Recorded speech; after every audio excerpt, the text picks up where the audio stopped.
Benalla était là pour rapporter ses propos à Emmanuel Macron.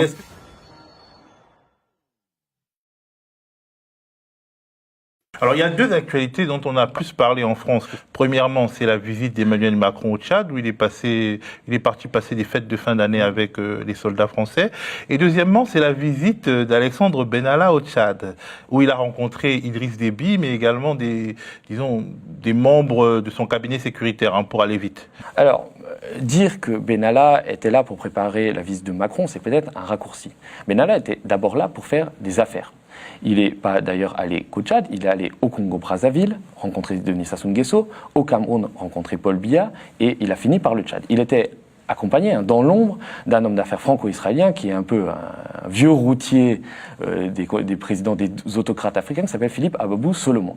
Et Philippe Ababou Solomon l'emmenait faire des affaires. Et au Tchad notamment, ils agissaient pour le compte d'investisseurs qataris qui souhaitent exploiter l'or du Tibesti, puisqu'on a découvert des quantités incommensurables d'or au nord, ce qui déclenche d'ailleurs une guerre entre Idriss Déby et sa population, puisque la population ne se laisse pas faire. Mais il est très clair que Déby, et d'ailleurs on le sait de sources sûres, croyait parler à un émissaire d'Emmanuel Macron.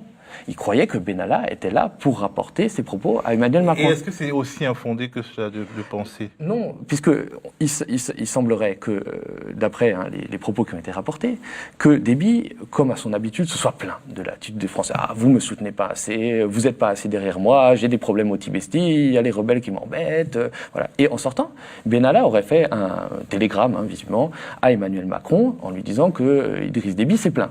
Alors, Benalla, il a fait ce télégramme, on le sait. C'est un article de Marianne qui en parle, hein, plutôt bien informé.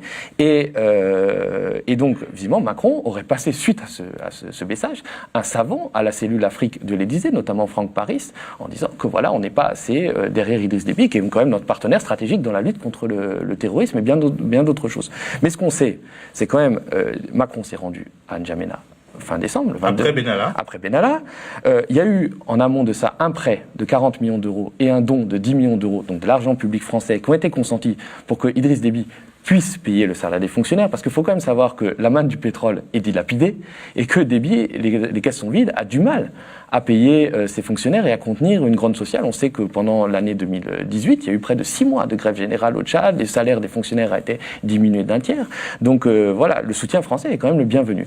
Et quand Macron est venu, il n'a pas eu un mot pour la situation des droits de l'homme qui est quand même catastrophique au Tchad, pour la guerre au Tibesti. Il n'a même pas rencontré les leaders de l'opposition démocratique qui sont sur place là-bas. Donc c'est un blanc-seing qu'on a signé à Idriss Déby.